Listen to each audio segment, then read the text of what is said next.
오늘 시편 23편 말씀은 다윗이 하나님의 은혜를 생각하면서 쓴 찬양시입니다. 그가 아버지의 양을 칠 때 목자로서 양무리를 끌고 넓은 들로 나가서 양을 쳐야 되는데 거기는 어떤 위험이 도사릴지 몰라요. 그래서 늘 경계하고 준비하고 있어야 되는데, 그러나 아버지에게 있어서 양보다는 아들이 소중하지요. 함부로 양을 치다가 사고가 나거나 위험한 일을 만나지 않았으면 하는 게 아버지의 마음인데, 그러나 아버지의 양을 지키는 목동으로서 다윗은 또 그렇지 않아요. 그래서 그가 어느 날 사울 왕 앞에 가서 골리앗과 싸우러 나가게 해달라고 하면서 그가 고백했던 이야기를 우리는 잘 알고 있습니다. 왕이요, 내가 아버지의 양을 칠 때 맹수가 나타나서, 곰이나 사자가 나타나서 양을 물고 가려고 하면 내가 쫓아가서 양을 쫓아내거나 또는 그 양 새끼를 물고 가는 사자의 입을 벌려서 그 양의 그 이빨에서 양 새끼를 내가 구해냅니다. 그런데 맹수가 양이 아니라 자기에게 덤벼들 때 하나님이 나를 지켜주셔서 그 맹수와 싸워서 이길 수 있게 나를 붙들어 주시더라. 그러면서 사울 왕에게 하나님이 저 맹수들과 싸워서 이기게 해주셨는데 저 골리앗쯤이야 하나님이 내가 싸워서 이길 수 있도록 지켜주시지 않겠습니까? 그때 이 고백이에요. 여호와가 나의 목자가 되시면, 자기가 목자라고 할 때에 비록 나이가 어리고 자기도 인간의 한계가 있고 맹수와 싸워서 죽을 수도 있어요. 그런데 목자이기 때문에 양이 위험에 처해 있을 때 그 부르짖는 양의 소리를 듣고 외면할 수 없다는 거예요. 그래서 내가 목숨을 걸고 맹수와 싸우기도 하고 그 맹수가 나를 덮치려고 할 때에 하나님이 나를 지켜주시는 경험을 했단 말이에요. 그러면서 고백하기를 하나님이, 여호와 하나님이 나의 목자가 되시면, 우리 한번 좀 따라하십니다. 부족함이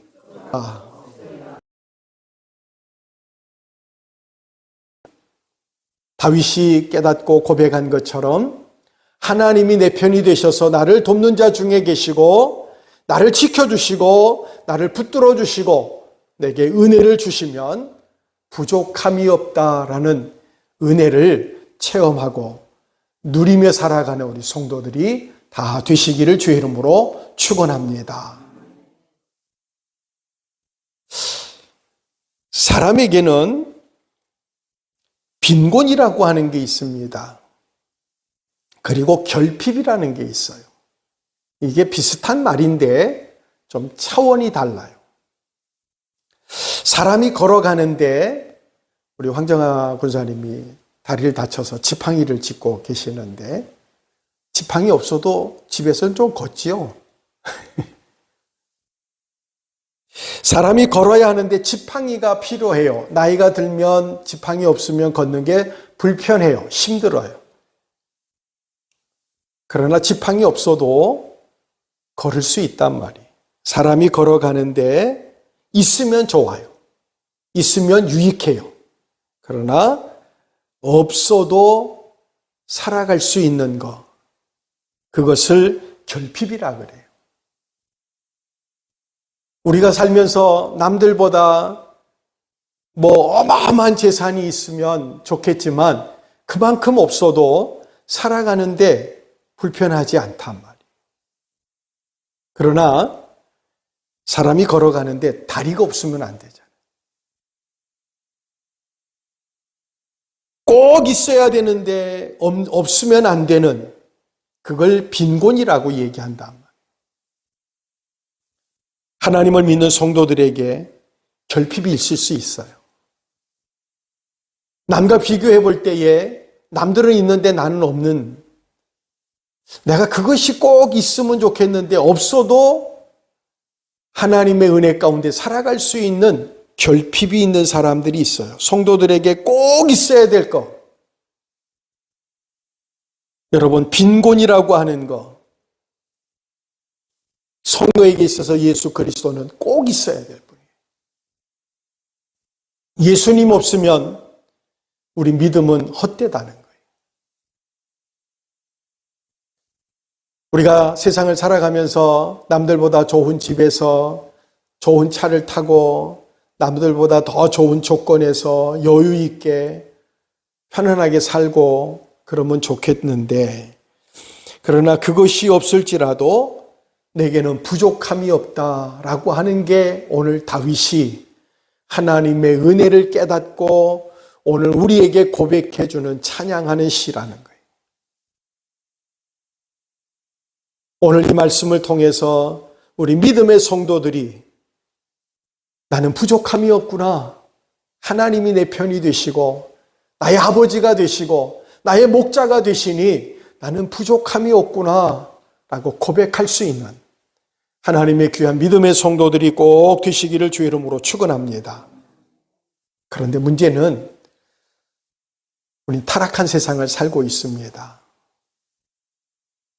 세상을 살다 보니까 나도 모르게 가치관이 변해버려서 우리는 하나님의 은혜 받았을 때 나는 예수님만, 그래서 오직 예수님만 있으면 돼, 나는 예수 없으면 못 살아, 그렇게 살던 우리가 나중에 세상에서 물들어가면서 살다 보니까 나도 모르게 세상 것을 자꾸 추구하게 되고 그게 없으면 왠지 불편하게 느껴지는 인생을 살아가고 있는 겁니다. 하나님이 공급해 주시는 것 이상 우리는 더 많은 것이 있으면 좋겠다.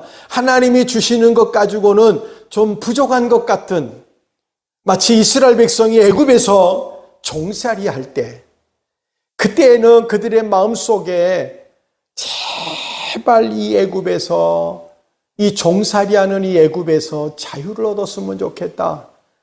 잘 먹고 잘 입고 사는 거, 그런 건 문제가 안 돼요. 저 애굽 사람들 저 낮 좀 안 벗고 살았으면 좋겠다. 아침에 눈 뜨면 째려보고, 그리고 막 신경질 내는데 내가 잘못도 안 했는데 나한테 막 어거지를 부리는 애굽 사람, 저 사람을 좀 아침에 일어나서 안 봤으면 좋겠어요. 애굽에서 산다는 그 자체가 너무 괴로운 거예요. 그래서 하나님 앞에 기도했습니다. 하나님, 우리를 구원해 주세요.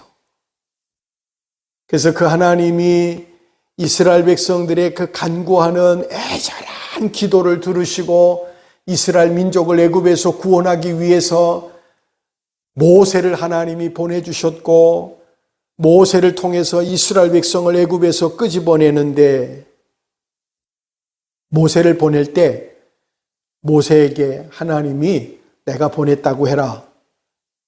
그런데 이스라엘 백성들은 모세가 와서 하나님의 말씀을 전하는데도 믿지 않는 거예요.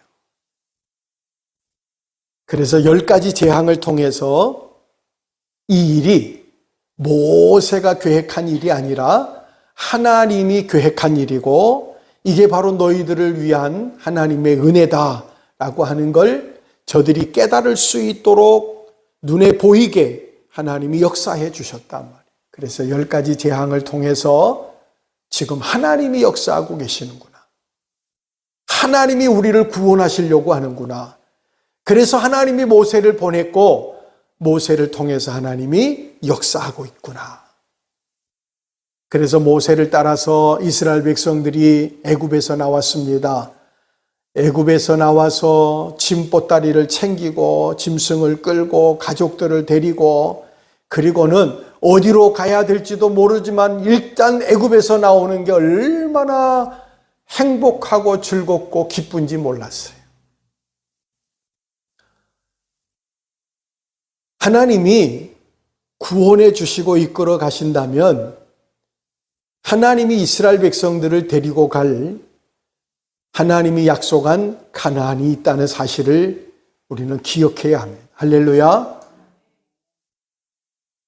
분명 하나님이 우리를 이 죄악된 세상에서 예수 그리스도를 통해서 구원해 주셨다면 우리를 통해서 영광 받으시기를 원하시고 우리를 이끌고 가시려고 하는 하나님의 가나안이 있다는 사실을 믿으셔야 돼요. 이스라엘 백성들이 애굽에서 나왔을 때는 너무 행복했어요. 왜? 아침에 일어날 때 저 꼴보기 싫은 애굽 사람들 얼굴을 안 봐도 되잖아요. 그 아침에 잠자는데도 들리는 소리가 있어요. 여러분 가끔 우리 그럴 때가 있잖아요. 하도 막 신경 쓰다 보면 꿈에도 막 들리잖아요. 애굽 사람들의 소리가 눈만 뜨면 들리는 그 소리가 잠자는데도 들릴 수 있는. 그런데 이스라엘 백성들이 애굽의 땅에서 나와서 하나님이 약속한 땅으로 가고 있는 거예요.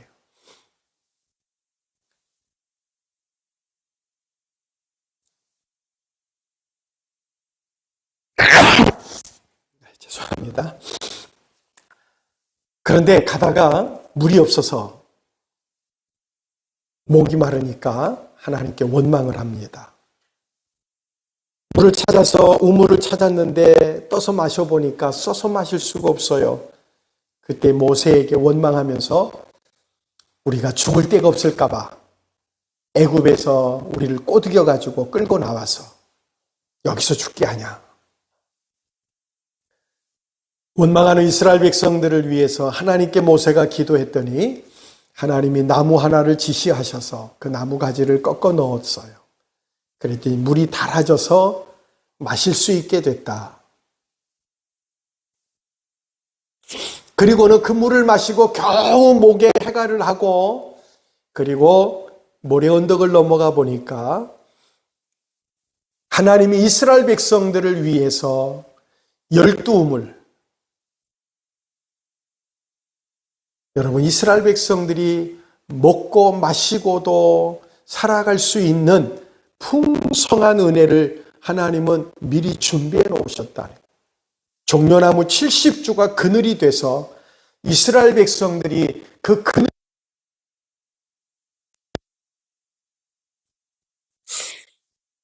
그때 우리는 하나님의 은혜 가운데 깨달을 게 뭐냐면 하나님 앞에 기도하면 되는 일, 하나님께 맡기면 되는 일. 우리 소목회 목사님들하고 차를 타고 어디를 가다 보면 길이 잘 뚫려요. 그래서 차를 타고 가면서 한 목사님이 그래요. 하나님이 그래도 내가 가는 길에, 주의 종이 가는 길에 길을 하나님이 막게 해주시겠느냐. 근데 항상 그분이 얘기를 꺼내고 나면 2분 정도 있으면 길이 막혀요. 그래서 제발 아무 말 하지 말고 가시라고. 그래도 길이 뚫려가지고 앞을 쳐다보니까 절대로 막힐 것 같지 않아서 얘기를 꺼내면 가다가 길이 막혀요. 그러면 목사님들이 그럴 줄 알았다고 할 말을 하지 말라니까는 꼭 말해가지고 길이 막힌다고. 살다 보면 길이 막힐 때도 있고 일이 안 될 때도 있고 때로는 고난과 핍박과 어려움이 밀려올 때도 있어요. 그러나 중요한 건 하나님은 우리를 위한 놀라운 계획을 갖고 계시는데 이스라엘 백성들이 겨우 물 없다고 원망하고 나서 12우물 가운데서 물을 마시면서 얼마나 낯이 부끄러울까. 조금만 참을 걸. 하나님께서 다 알아서 준비하시고 이끌어 주실 텐데 다윗은 그 놀라운 하나님의 은혜를 깨닫고 나는 부족함이 없다고 고백하는 거예요. 오늘 그 하나님의 놀라운 섭리가 오늘 믿음으로 살아가는 저와 여러분에게 어떤 모습으로 어떤 상황 가운데서 나타날지 모르지만 저와 여러분이 입술로 내게 부족함이 없구나 라고 고백할 수 있게 되기를 주의 이름으로 축원합니다. 하나님은 당신의 백성들에게 부족함이 없게 하시겠다고 약속하셨어요. 아무것도 걱정하지 말고 염려하지 말고 모든 일에 기도하라고 내가 구하면 들어주시겠다고 약속하셨어요. 그러나 인간은 타락한 정욕을 만족시키기 위해서 모든 것을 하나님께 주실 것을 구하고 달려가는데 하나님께서 다 주시지 않겠다는 거예요. 그래서 우리가 갈등이죠. 하나님이 걱정하지 말라고 하시면서 다 안 주시면 이걸 어떻게 해석해야 되고 어떻게 이해해야 될까? 하나님은 우리에게 넘치도록 공급해 주시지 않는데 이유는 너희가 구해도 받지 못함은 잘못 구함이다 라고 그래요. 정욕대로 쓰려고 잘못 구하는 것은 하나님이 들어주시지 않겠다. 우리는 사치스럽지 않지만 믿음으로 살아가는데 부족하지 않게 하나님이 여러분을 축복하실 겁니다. 부요하지는 않지만 만족하게 하나님이 채워주실 겁니다. 나에게 꼭 필요한 게 뭔지 아시는 하나님께서 우리가 구하지 않아도 있어야 될 줄 아시고 우리에게 채워주실 줄 믿습니다. 그 하나님의 은혜가 오늘 저와 여러분이 예배드리고 돌아가서 믿음으로 살아가는 동안에 경험되어지기를, 그리고 우리도 다윗처럼 하나님께 감사하며 고백할 수 있는 성도가 되기를 주의 이름으로 축원합니다. 그러면 하나님이 어떻게 하면 부족함이 없게 하실까? 오늘 말씀의 1절에 보니까 여호와는 나의 목자시니 내가 부족함이 없으리로다. 하나님이 나의 하나님이 되실 때, 한번 따라 하십니다. 하나님이 나의 하나님이실 때, 하나님이 나의 하나님이실 때 내가 부족함이 없다는 거예요. 하나님은 나의 목자시니, 여러분, 하나님이 나의 목자가 되시고 하나님이 나의 전능하신 하나님이 되실 때 결과가 뭐냐? 부족함이 없게 된다는 거예요. 이게 다윗의 믿음의 고백입니다. 기독교는 내가 어떤 사람이냐, 내가 무엇을 할 수 있느냐, 내가 무엇을 갖고 있느냐, 이게 중요하지 않아요. 여러분, 신앙생활하는 성도는 내가 뭘 가지고 있느냐, 내가 무슨 사람이, 어떤 사람이냐, 이게 중요하지 않아요. 중요한 건 나와 함께 하시는 분이 누구냐. 내가 믿는 하나님이 어떤 분이고 나와 함께 하시는, 나의 목자 되시는 그분이 도대체 어떤 분이냐. 여러분, 인간의 소유, 인간이 가지고 있는 능력은 대단하지 않습니다. 이번에 국제적인 무슨 행사를 하면서 거기에 온 사람들 가운데 세계에 얼마나 많은 부자들이 왔는지 몰라요. 그런 많은 사람들이 대단하지만 그러나 한 시대를 살아가면서 어느 날 갑자기 상황이 달라질 수 있다.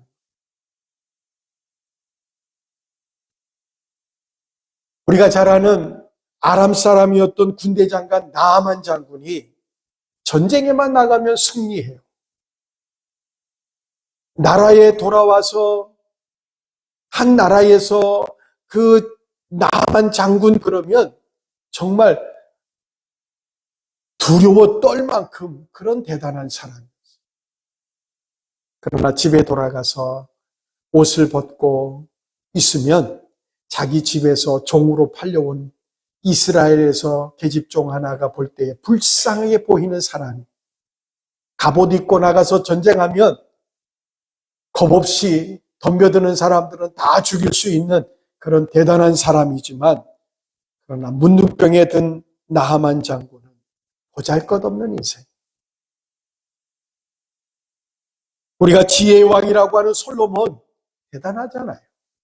주변의 다른 나라에서 그 지혜를 알고 싶어서 와서 솔로몬에게 지혜를 듣기도 하고 또 지혜를 얻기도 하고, 그런 지혜의 왕 솔로몬이 이런 고백을 합니다. 전도서 1장 18절에 보니까 지혜가 많으면 번뇌도 많으니 지식을 더하는 자는 근심을 더한다.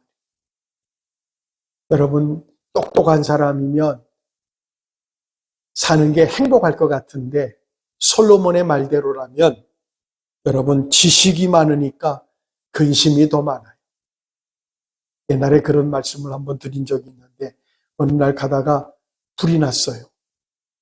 소방차들이 막 와가지고 불을 끄면서, 그런데 그 집주인인 것 같아요. 잠옷바람에 나와가지고 아이고 어떡하면 좋겠냐고 울고 불고 난리를 부리고 그럽니다.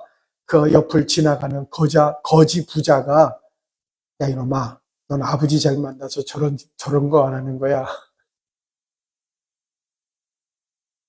여러분, 우스운 얘기인데 우리가 세상에서 그렇게 부귀와 영화를 누리며 권세를 누리며 살아가는데, 솔로몬의 고백이 뭐냐 하면 지식이 많으니까 근심도 많더라는 거예요. 우리는 이것만 있으면, 난 이것만 있으면 될 것 같아. 난 이것만 있으면 행복하고 부족함이 없을 것 같아. 어떤 사람은 자식만 있으면 더 바랄 것 없다고 얘기하는 사람이 있습니다. 근데 우리 잘 아는 얘기 있죠. 무자식이 낫다는 얘기를 하잖아요.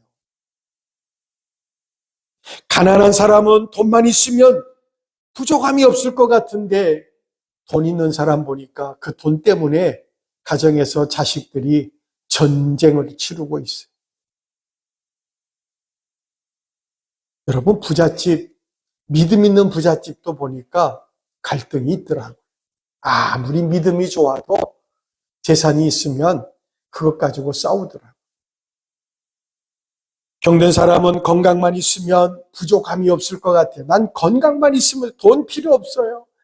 난 아무것도 부러울 게 없는데 건강하기만 하면 좋겠어요. 건강하기만 하면 다 될 줄 아는데 건강이 있어도 안 됩니다. 배우지 못한 사람은 지식이 있으면 좋겠다고 합니다. 지식만 있으면 아무 걱정 없을 것 같은데 아닙니다. 가져보면 그것만 있으면 아무 부러울 게 없을 것 같은데, 가져보면 어떻습니까? 부족하고 그것만 있어도 안 된다는 걸 깨닫게 되는 거예요. 돈 많은 사람, 건강이 없는 사람도 있어요. 권세, 지식을 가지고 있는 사람도 때로는 세상에서 똑똑하게 살아가지 못하는 사람도 있어요. 인생은 채워도 부족해요. 인생살이가 우리가 돈으로 채우든 무슨 어떤 것으로 채우든 채워도 부족한 게 인생이에요. 그럼 넘치면 괜찮지요? 넘쳐도 부족한 게 인생. 돈 많이 가진 사람, 여러분 저 사람은 돈 없어도 될 것 같은데 돈 욕심내는 사람이 다 부자더라고요. 가난한 사람이 아니에요. 본문은 부족함이 없다고 말씀합니다. 왜 그렇습니까? 하나님이 나의 목자가 되시니까 부족함이 없다는 거예요. 여러분, 세상을 부족함이 없는 삶을 살아가시기를 원합니까? 하나님을 나의 목자로 삼으시기를 주의 이름으로 축원합니다. 하나님이 나의 목자가 되시면 다윗처럼 부족함이 없는 걸 깨닫는 은혜를 힘있게 될 겁니다. 우리는 부족함이 없다고 하는 말씀을 늘 마음에 기억하시기를 바랍니다.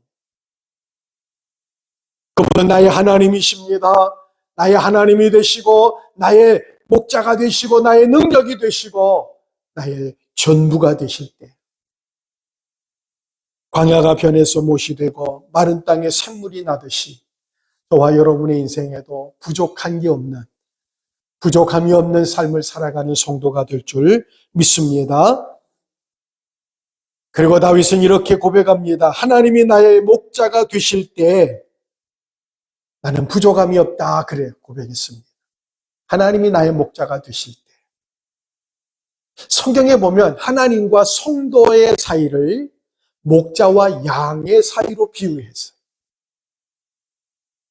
목축업을 하는 사람들은 양과 목자의 관계가 어떤 관계인지를 잘 압니다. 그래서 목자는 양을 돌보는 사람이에요.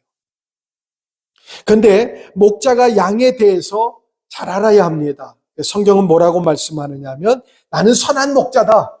예수님이 나는 선한 목자라 양은 나를 알고 나도 양을 알고 아버지가 나를 아는 것처럼 양이 나를 안다는 거예요. 목자는 양의 걸음걸이를 보면 알 수 있습니다. 저 양이 지금 어디가 아픈지 컨디션은 괜찮은지 해서 양을 몰고 가면서 목자가 양들 가운데 쩔뚝쩔뚝거리고 간다든지 걸음걸이가 좀 수상한 양들이 있으면 붙잡아서 검사를 해보는 거예요. 그러면 어디 다리 아니면 무슨 문제가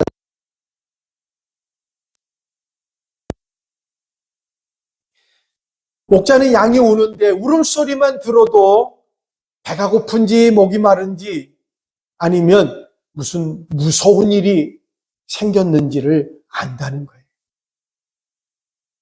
하나님이 우리를 아신다는 건 저와 여러분이 하나님 앞에 부르짖어 기도할 때에 아신다는 거예요.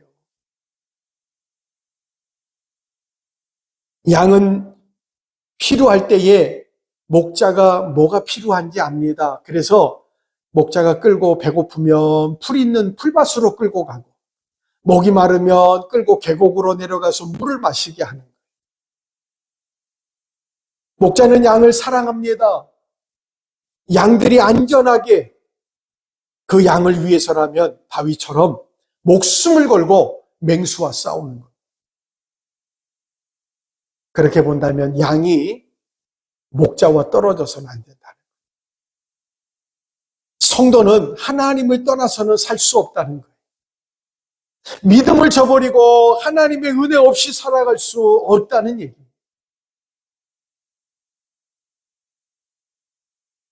그래서 다윗은 하나님이 나의 목자가 되시면 좋겠다. 왜요? 내가 목자로서 양을 지킬 때 맹수와 목숨을 걸고 싸우기도 하고 목자가 양을 끌고 먹이려고 넓은 들판으로 끌고 가서 풀을 뜯게도 하고 목마를 때는 계곡으로 가서 위험한데도 그렇게 양을 끌고 다니면서 먹이는 거예요. 다윗은 양들을 지키기 위해 맷돌 던지는 연습도 합니다. 체력을 단련합니다. 결국에는 양을 맹수에게서 건져내고 결국 이스라엘 백성을 골리앗에게서 구해내는 믿음의 사람이 됐다. 여러분, 그런 목자가 나의 하나님이시라. 할렐루야. 하나님이 나의 목자가 되시면 나는 부족함이 없다라는 거예요.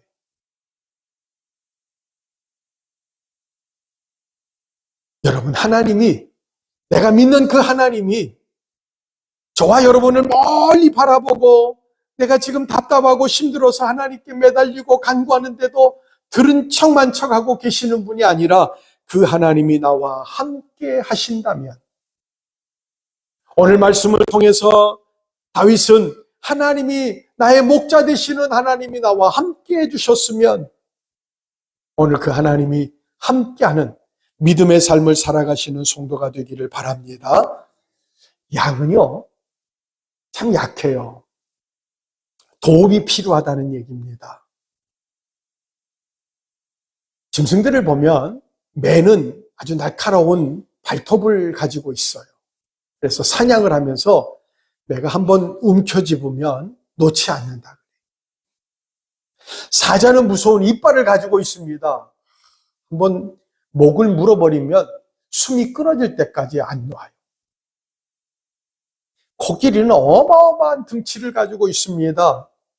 함부로 사자들이 맹수라도 코끼리를 덤벼들지 못해요. 황소는 뿔이 있습니다. 하다못해 작은 고슴도치는 가시가 있어요. 하다못해 느린 거북이는요, 딱딱한 등가죽을 가지고 있어요. 그래서 다리하고 목하고 쏙 집어넣으면 어떻게 해볼 수가 없는 거예요. 근데 양은 아무것도 없어요. 공격할 무기도 없어요. 방어할 무기도 주시지 않았어요. 어느 때 보니까요, 목동에 양을 키우는데 양들을 물속에다 집어넣더라고요. 물속에 집어넣어서 아니 왜 저 양이 위험하게 물속에 빠뜨리는가 봤더니 물속에 집어넣어야 양털 사이에 있는 진딧물들, 진드기들이 떨어져 나가요. 그렇지 않으면 여러분 그 가렵고 짓물고 그 털을 얻는데 쓸모없는 털이 나온다는 거예요. 그래서 일부러 물속에 빠뜨리는 거예요. 물속에 들어가서 막 헤엄하고 헤엄치다 보면 진딧물이 빠져나오기도 하고 막 그런다 그러거든요. 그거 하나조차도 어떻게 해결할 수 없는 거예요. 그게 양이에요. 그런데 지구상에서 여러분 그렇게 강한 사자가 많은 게 아니고 코끼리가 많은 것도 아니고 그 힘없는 양이 지구상에서 가장 많다는 거예요. 왜요? 목자가 지키기 때문에. 하나님이 우리를 지켜주시지 않으면 우리 이 세상을 살 수 없어요. 저와 여러분이 아무리 똑똑하고 지혜롭고 가진 많은 것을 가지고 있어도 여러분 것 가지고는 내 힘으로는 이 세상을 살아갈 수 없어요. 하나님이 지켜주셔야 돼요. 할렐루야. 하나님이 저와 여러분 예배드리고 돌아갈 때 한 주간 동안 여러분을 지켜주실 줄 믿습니다. 위기와 어려움 가운데 보호해 주실 거예요. 내가 생명의 떡이라고 말씀하셔요. 생명의 떡은 인간은 생각할 수 없는 거죠. 내가 생명의 빛이다 그랬어요. 여러분, 빛이 없는 생명체, 예수님이 나의 빛이요, 나의 생명의 떡이요, 나의 길이요, 진리요, 생명이요, 내 포도나무요. 우리는 그의 가지라 그래요. 그러니까 주님과 떨어지면 안 된다. 주님 없으면 안 된다.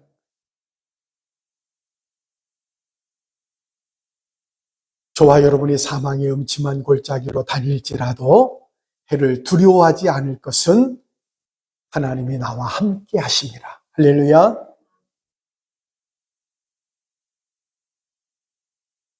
개척을 하신 어느 목사님이 교회가 부흥하고 성장해서 30주년 예배를 드리는데 5,000명 교회가 됐답니다. 30주년 예배를 드리면서 장로님들이 이번에는 좀 거대하게 잔치를 좀 하고 행사를 좀 치르지요. 그때 목사님이 그러지 말고 그 돈 가지고 장학금도 주고 어려운 사람도 돕고 구제도 하고 선교도 하고 그렇게 하십시다. 그거 다 써버리고 나면 아깝지 않아요. 그랬더니 한 장로님이 목사님다운 생각이십니다. 그렇게 하겠습니다. 그래서 당에서는 다 그렇게 준비를 하고 있는데 막상 당일날 예배를 드리려고 하는데 막 정신없이 행사를 치르고 있는 목사님이 마음속에 마음이 좀 답답한 마음을 가지고 30주년 예배를 마쳤어요. 다 마치고 교회를 정리하고 그리고 목양실에 있는데 재정부 집사님이 봉투를 하나 들고 왔어요. 헌금함에 봉투가 하나 있는데 목사님 보셔야 될 것 같습니다. 그래서 봉투를 열어보니까 편지가 하나 써져 있어요. 목사님, 저는 시골교회 다니는 집사인데 우리 시골교회는 2년 동안 목사님이 안 계셔서 성도들이 매일 새벽마다 새벽에 기도하면서 그렇게 기도하고 있다는, 2년 동안 목사님이 안 계신다. 우리 교회에, 시골교회에 목사님 좀 보내주세요 하는 편지였어요. 그 편지가 그 목사님 손에 들려서 읽혔는데 그 목사님의 기억 속에서 안 떠나는 게 2년 동안 목사님이 없어서 성도들이 모여서 기도하고 있다는 거예요.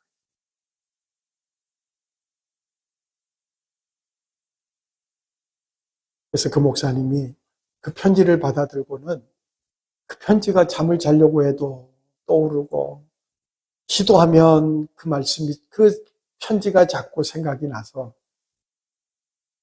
어느 날 마음속에 하나님 앞에 기도하면서 하나님, 내가 가야 되는 길이 어딘지 나에게 가르쳐 주세요. 그런데 계속 떠나지 않는 거예요. 그래서 마음속에 하나님, 이게 하나님의 길이라면 하나님 내가 갈 수 있도록 하나님 내게 응답해 주세요. 근데 마음속에 그 교회를 가야 되겠다 하는 마음이 드는데 마음이 얼마나 평안해졌는지 모르겠어요. 하나님 뜻인 것 같다. 여러분 쉽지 않은 거잖아요. 5천 명 되는 교회의 목사님이 시골교회, 그것도 한 20명도 안 되는 교회에 시골교회, 그 시골교회는 비가 오면 비도 새고 그런 교회. 그래서 마음의 결단을 하고 그리고는 교회 장로님들한테 얘기했어. 시골교회에서 목사가 없다는데 제가 가야겠습니다. 그랬더니 난리가 난 거예요. 그리고는 마지막 이제 설교를 하기 위해서 교회 올라가서 설교를 하는데 성도들이 다, 그때 이제 그 목사님이 그 편지 얘기를 하는 거예요. 편지를 받았는데 마음이 얼마나 아프고 얼마나 마음이 동요가 되는지, 하나님 그 편지를 나한테 보낸 건 내가 거기에 가야 되겠다라고 하는 하나님의 음성인 것 같아서 가야 되겠다. 성도들이 다 울고 그리고 박수를 쳐서 보냈어요. 시골교회 갔습니다. 갔더니 시골에 연세 많이 드신 성도들이죠. 성도들이 목사님 온다고 환영하고 예배를 드렸어요. 근데 누가 예배 드리는데 뒤에서 울고 있는 거예요. 그래서 끝나고 나서 왜 우느냐고 목사님이 물어보니까 그 편지를 자기가 썼다는 거예요. 딸이 아이를 낳아서 그 아이 낳은 딸 집에 갔다가 목사님 교회에 예배 드렸는데 헌금함에다가 그 편지를 써놨는데 목사님이 올 줄은 몰랐다. 그러면서 감사하다고. 시골 교회는 지금도 어려운 교회가 너무 많더라고요. 그 어려운 교회가 지금도 하나님 앞에 기도하고 있는 그 소리가 오늘 우리가 하나님 앞에 살아가면서 부족하다고 생각하지 말고, 우리 교회가 부족하지만 하나님께서 주신 은혜인 줄 알고 감사하면서 우리가 남을 도울 수 있는, 그리고 하나님께 감사할 수 있는 저와 여러분이 되셔서 신앙생활을 하는 동안에 감사의 눈물도 흘리고 하나님께 영광도 돌리고 찬양도 하고 믿음으로 살아가는 우리 성도들 다 되시기를 주의 이름으로 부탁을 드립니다. 기도하겠습니다.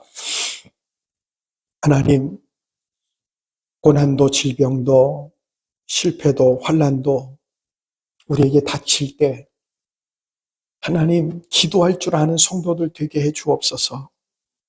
사망의 음침한 골짜기로 다닐지라도 해를 두려워하지 말고 하나님이 나와 함께 하심을 믿고 기도하게 해 주옵소서. 하나님, 우리 사랑하는 성도들 지켜주시옵소서. 하나님, 저들의 가정도 사업도 자녀도 저들의 인생도 하나님 축복해 주시옵소서. 기도할 수 있게 하시고 입술로 찬양하게 하시고 무엇보다도 어렵지만 힘들지만 감사할 수 있는 우리 믿음의 성도들이 다 되게 해 주옵소서. 하나님, 어려운 가운데 있는 성도들이 있습니다. 마음을 위로해 주시고 하나님께서 붙잡아 주셔서 하나님을 찬양하는 복된 성도들 되도록 도와주시옵소서. 지금은 그 머리가 되시는 우리 구주 예수 그리스도의 은혜와 하나님 아버지 사랑하심과 성령님의 교통하시고 위로 역사하심이 머리 숙인 성도들과 가정과 사업과 자녀들 속에 지금으로부터 영원토록 함께 있을지어다. 아멘.